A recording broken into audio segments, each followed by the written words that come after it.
You smell what I smell? That's some pure bullshit.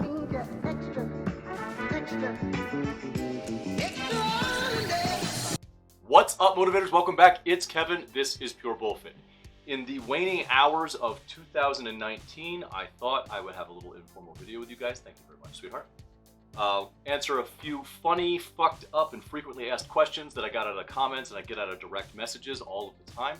We just got our last cardio session in for 2019 and looking forward to starting 2020 the same way. So this video, a little less editing, a little more informal. I just wanted to spend a little time with you guys, bring you up to speed on everything that is going on. We've got some exciting things that are happening in the Pure Bullfit community moving forward, not the least of which is I went ahead and I stepped down from the job in the mental health field to go ahead and focus on my education in physical therapy to become a physical therapist someday. And I want to really focus on that. I want to focus on building this community. So I've taken a step away from that job, which is valuable and it was very worthwhile, but it was a significant draw on my time, really affected the amount of time and energy that I had to put into projects for this community. And it's why I haven't been able to accomplish everything that I set out to this year, despite the massive amount of growth that we've achieved so far. One of the other things that I'm really excited to announce is today, by the time you guys are watching this, it will be January 1st, 2020. We are officially opening online coaching services with Pure Bullfit for the low cost of $62.50 a month. Why so low? Because I took a quick look at the kind of time that I would be investing in it, and I am very firm in my belief that finances should not be an obstacle between you and achieving your health-related goals, and I found that to be the lowest price that I could reasonably charge for the amount of time that I'm going to put in. What kind of time is that? Well, for the people who join me, for the people who come on as my online clients, you're going to have daily contact with me through the Trainerize app. I have a link below if you're interested, but only a limited number of slots.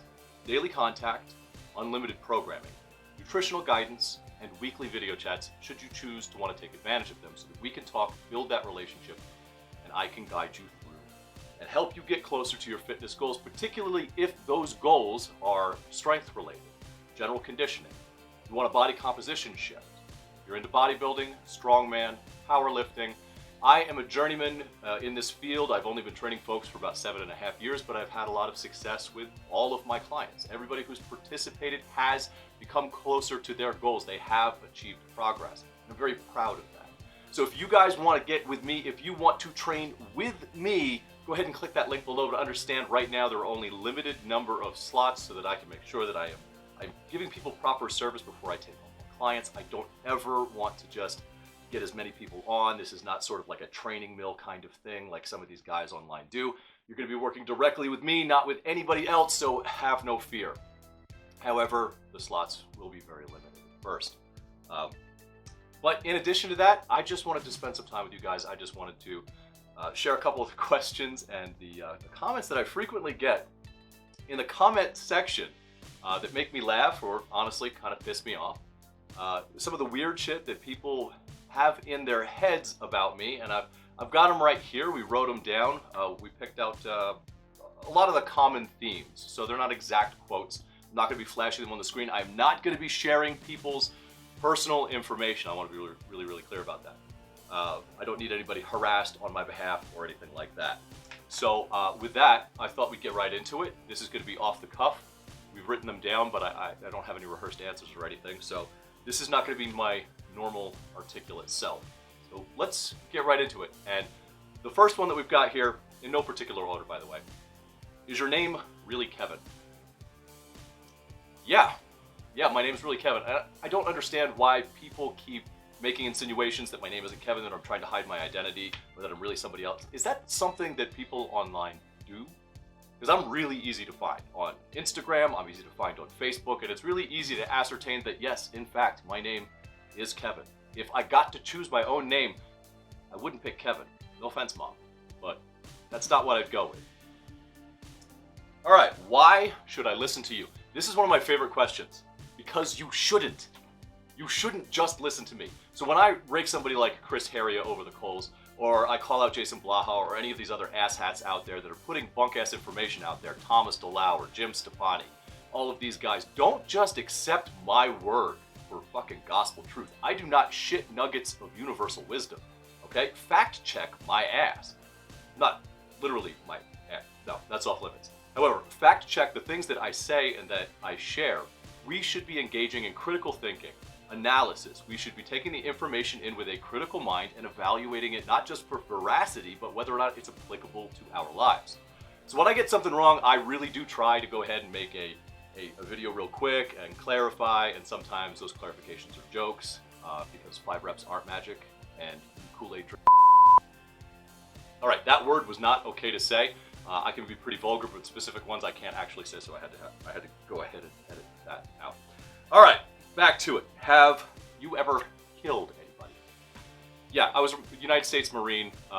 Yes, I'm a combat veteran. Yes, I've had combat deployments. But I would really like to come across as clear as possible when I give you this answer. I really want you guys to appreciate what I have to say and the gravity of what I have to say here. It's important. So listen carefully. You're going to turn down the music. Shut the fuck up. Shut the whole fuck up. Don't ask people that. That is such a dumb fucking question. And I tell you what, the more willing that somebody is, because there's more and more veterans that are getting into this sphere and that are taking on social media and that are putting themselves out there, the more somebody is willing to talk about that particular question, the more they want to share that with veritable strangers, because you guys are community members, but you're strangers, okay?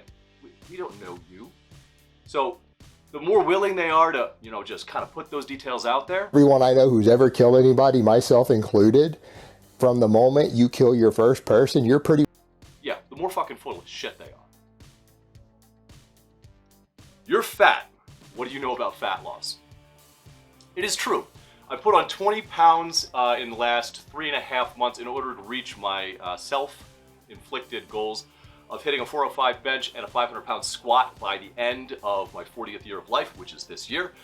So I went ahead and I said, okay, I've got 2 choices. I could either pin up or take some substance that I'm not supposed to take and gain that ground, or I can go ahead and accept that at 242 pounds, I had put on as much lean mass as I was going to be able to, and I'd have to get fluffy in order to get fucking strong. So that's exactly what I did, guys. I overate. I put on about 20 pounds, maybe 4 pounds of that, maybe 5 pounds of that was lean mass, and it closed the distance between where I was at about a 370, 380 pound bench and a 475 pound squat. It helped me close the distance that I couldn't adequately see to in any other way. Now, would I set those goals for myself if I could go back in time to when I was 35 and I first stepped under a bar to train for strength for the first time? No, I wouldn't do that to myself, because arbitrary goals and arbitrary weight in the long run make no sense for longevity. However, I knew it would nag me going into this next stage of my life, the second half of my life, if I didn't hit those goals. So I went ahead, bit the bullet, and the cheeseburger. Well, more like veggie burger. Been eating a lot more plants lately. It's been great for inflammation, so if that bothers any of you guys out there, it's too fucking bad. Am I natural? This is a big one. So the first thing that I want to say is I think that natty or not videos are fucking stupid. I think the people that make them are just doing it for clickbait, because if you get down to brass tacks, none of these fuckers know. You can look at somebody and you can say, oh yeah, this guy's natural, that guy's natural, or that guy's not natural, just look at him. In a lot of cases, the people we're talking about, it's obvious that they're not. But these guys are just sharing their opinion, whether they use gear, whether they've been using gear for 20 years, whether they're vegan gains and actually don't know their ass from a hole in the ground. It doesn't matter. It's just their opinion. And people are just making these videos that you'll click on them and you'll watch them and you'll hear their opinion and you get to argue about it. It's dumb. I hate that content. We're never going to make that content. But am I natural? Well, that answer has 2 parts. I have never used anabolic steroids. I've only ever seen them once, and that was when somebody else was holding a bag of them as he was telling me he was going to take them if he could find a doctor to help him out. But I do not consider myself natural. Now, I'm not mincing words here.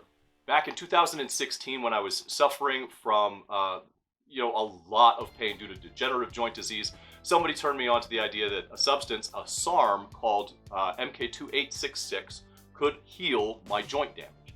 And being in chronic pain, I can't really describe it to people who aren't in this kind of pain every day. You don't know. Sometimes it's so bad you wish you would just die. So I just kind of accepted what they were telling me, that there's no consequences, that it's legal, that it's safe to take, there's no side effects. And I went ahead and took the researched dose of 3 to 5 milligrams for about 2 months. Now, that is significantly under what people are using at 20, 30, 50 milligrams for steroid-like effects. And I don't recommend, and I'm strongly against the use of research chemicals recreationally and for your gym score, for your weights. It's recreational, guys. There's no ifs, ands, or buts about it. I'm strongly against that. I think more research needs to go into it. These substances and chemicals were made for people who are suffering from wasting diseases. I think that needs to be respected. I don't have a lot of respect for people who want to just take shortcuts and have not tried to achieve their genetic potential unless it's outside of competition. And in that case, I've got no moral objection. I really don't care what you do. It's your body. But don't cheat at sports. Don't cheat at competition, and don't be fucking lazy. So, do I consider myself natural? No, I don't, because I went ahead and I used this research chemical a couple of years ago for a couple of months. Is that like splitting hairs? Maybe, I don't know. But I believe in being transparent. I've always been transparent about it. I believe that it is really important to tell people the truth and tell them where you're coming from. So, I train naturally. I can't claim lifetime natural. If I gain some super power from a couple of months of using MK2866, I think I'm almost positive that was it. Then so be it. If you guys want to pretend that what I've achieved, despite my physical disabilities, doesn't matter because I did that 3 years ago, cool. I'm not actually going to lose any sleep over that. But that's how I consider myself. Not lifetime natty, but I train naturally. Do you compete? Nope, I don't. Because everything that I'm trying to do isn't about competition or establishing myself as better than somebody else, and those goals individually don't actually drive me. That might change in the future. It used to be that I wanted to compete in the CrossFit Games in the Masters division, and then I saw a bunch of people getting hurt, and I saw a bunch of really shitty trainers, and I stepped away from that. And it used to be that I wanted a 1,500-pound total in a competition, and I may revisit that at some point, but right now I'm focused on living the longest, best quality life I possibly can, and in order to do that, I can't be taking risks with super heavy weight. So I'm training as heavy as I possibly can because I enjoy it, but I'm also trying to take care of my cardiovascular health and the things that are going to keep me alive the longest. All right, moving on. Has anyone ever told you that you look like Aquaman? No, I've never heard that, not once. That's the first time. Yeah, literally every day. We went to a escape room last night, and they refused to call me by my name. They just called me Aquaman. And here's the thing with that. When I shaved and I had short hair, everybody told me I looked like Superman. Now that I got long hair and a beard, everybody says they look like Aquaman or Khal Drogo or some shit like that. First and foremost, I don't actually look like any of these guys. Yeah, I'm about the same size as Jason Momoa. We are the same age. We've been in the same shape, but I'm a little fluffy right now. People say I should be his stunt double. But as big a comic book fan as I am a Marvel fanboy, so I can never really identify with DC superheroes, no matter how much I may happen to resemble them. So I got a little bit of a challenge for you guys. Casey Garrison, a good friend of mine back from San Antonio, Texas, actually runs a really cool podcast that you can see right here. He covers like a week in review or a month in review of comic books. And I absolutely fucking love comic books. I'm a huge nerd for comics. Specifically, Image, Marvel, some of like Mad Cow, some of the smaller publishers. I really dig that stuff, but I could never really get into DC. Sorry guys, just not my thing. So, little challenge for you guys. Y'all comment in the comment section below the character you think I look like the most, and it can be DC, it can be whatever you want, that I most resemble, and I will cosplay as that character. So we will go through and we'll find out who you guys think I look the most like, and I will go ahead and have Casey on and give you guys a brief history of that character. Well, I will freaking cosplay on this channel in the gym that character for you in a future video. She wants me to do Geralt. I'm learning, all right? The video game character. Gotta catch up. I just lost my nerd card. How do I get hair like yours? Guys, I don't fucking know. I literally just use Head & Shoulders and whatever the cheapest conditioner is at Walmart. I don't do anything special. I don't use any product. I literally just waited until it got longer. That's it. I'm sorry, there's no secret. I'm not using heroids. Alright, she's sweet. She laughs at all my jokes. Why don't you respond to my DMs? That one's really simple. I'd love to tell you. I'm just too busy, guys. I'm so sorry. But here's the thing. If I didn't respond to your DM specifically on Instagram, it's because you're an asshole. You see, I've gotten to everybody else. If you sent me a dick pic, a coochie cam, or a tittygram, if you sent me something incredibly inappropriate, something racially or politically charged, if you sent me something just across the damn line, I ignored and deleted your ass. And that is the only time that I haven't answered, specifically on Instagram, your messages. Now, I can't possibly get to all of the comments and all the videos. There's thousands and thousands of them. But I do try to interact with as many of them as possible, even on old videos. Facebook filters out an ass ton of stuff, and so YouTube does as well. So if I missed y'all's comments there, I deeply apologize. Hit me up at streetwise_Hercules on Instagram. That is your best chance to get in contact. So that's those are the main questions that I had time to get through. This video is already like 10 or 15 minutes long, and I'm gonna have to see where I can cut it down in order to keep this from being oppressive. But I do want to reach out and tell everybody, Happy New Year. I am thinking of you if you are just getting started, renewing your vows to your fitness and to your health this month, in this new year. Don't take any shit from anybody telling you that you're not welcome anew at the gym. If you happen to be brand spanking new, if you happen to be returning, don't worry about any of that. People don't really resist it as much as you think they do. I'm happy to see you there. And if you happen to be in Bangor, Maine, or Brewer, Maine, swing by Bangor Brewer Athletic Club. I would love to put in a little time with you. I'd love to spend a little time with you, people in the community. A local named Jay can tell you that that's absolutely true. I love it when you guys come up to me and recognize me for somebody other than Jason Momoa's stunt double. So that's it. That's the video for today. I am thinking fondly of you all in this new year. I'm looking forward to the good things that are coming our way. So let's be positive. Let's be good to each other. Be good to ourselves. And find some time to go fit yourself.